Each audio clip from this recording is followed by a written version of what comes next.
बाग में अगर एक ही रंग के फूल हों तो वो शायद इतना खूबसूरत ना लगे, लेकिन इसमें मुख्तलिफ रंग जो हैं वो ये ज़ाहिर करते हैं कि ये बाग बहुत खूबसूरत है और उसकी खूबसूरती में और भी इजाफा हो जाता है। हम कहाँ से माइग्रेट नहीं हुए, सदियों से हम यहाँ पे रह रहे, और यही वजह है कि 47 में जो है कई लोग यहाँ से होके गए। हमारे जो पड़ोस के लोग थे वो शुरू से हमें बहुत प्यार और वो कर रहे, तो इसी वजह से हम नहीं गए। आज भी हम बहुत ज़्यादा खुश है पेशावर में। बचपन भी मेरा मुसलमान कॉलोनीज में गुजरा है, अपनी कोई क्रिश्चियन कॉलोनी में मैं आज तक नहीं रहा। मैं शुरू ही से जब मैं क्रिकेट खेलता था या मैं स्पोर्ट्समैन था तो हम सब मिलकर चलते थे अपने मुसलमान भाइयों के साथ।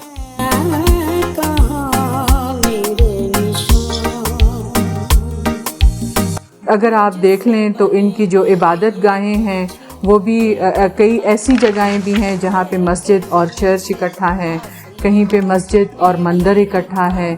तो ये वो तमाम ऐसी चीज़ें हैं जो ज़ाहिर करती हैं कि यहाँ पे जो 4 मज़ाहिब हैं वो किस तरीके से रहते हैं। 7 डे एडवेंटिस्ट चर्च जो है पेशावर का, इसमें जो फंक्शन मुनक्किद किया गया, it was a splendid function.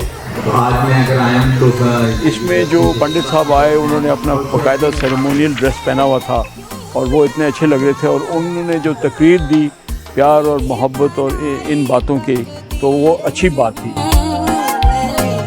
हम रमज़ान में जब ये रमज़ान होती है तो शाम के टाइम जब अफ्तारी होती है तो हम मिल के जो है अफ्तारी के लिए दस्तरखान बिछा देते हैं। इसी तरीके से यहाँ पे पुलिस वाले जो है वो भी मुस्लिम है, मौक़ाफ़ वाले सिक्योरिटी सर अंजाम देते वो भी मुसलमान हैं। यहाँ पे हिंदू कम्युनिटी से हैं जो बर्तन कर धोते हैं या और सेवा गुरुद्वारे में करते हैं, तो ये रोज़ाना के बुनियाद पे यहाँ पे सेवा कर रहे हैं।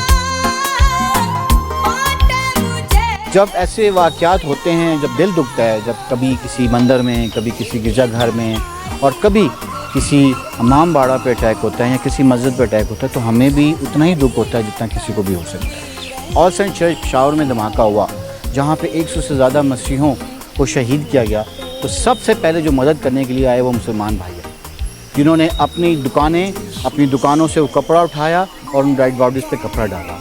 और सिखों ने और हिंदुओं ने जगह जगह जाके, गली गली जाके उन गमज़दा ख़ानदानों में जाके अपने गम को, उनके गम को बांटा।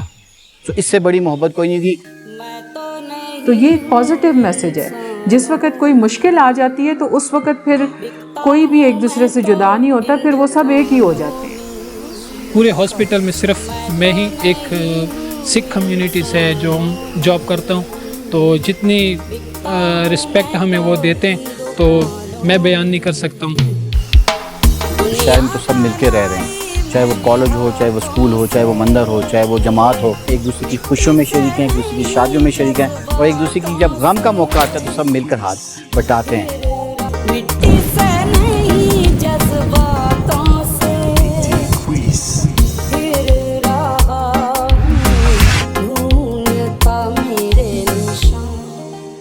गोलगठरी का वो बहुत पुराना मंदिर है और उसमें जिस वक्त हम लोग गए तो उसको हम ये नहीं कह सकते कि ये हिंदुओं की हेरिटेज है, ये हमारी हेरिटेज है। ये बेसिकली हम एक अमन का पैगाम उनकी तरफ लेके गए थे, जो हमारा पूरा डेलीगेशन था, कि हम उनको सबको ये बताना चाह रहे थे कि यहाँ पे हम मज़हब की बुनियाद पे एक दूसरे के साथ नफ़रत नहीं करेंगे, बल्कि प्यार, मोहब्बत और अमन के साथ हम एक दूसरे को बर्दाश्त भी करेंगे और एक दूसरे के साथ रहेंगे भी।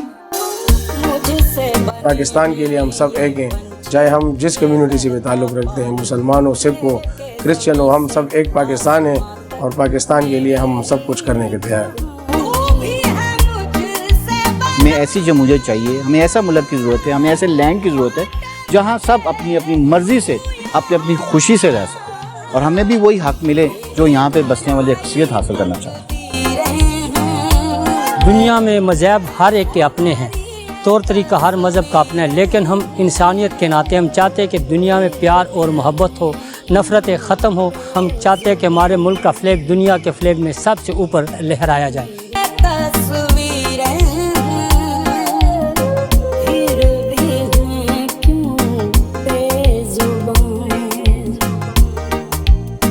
मेरे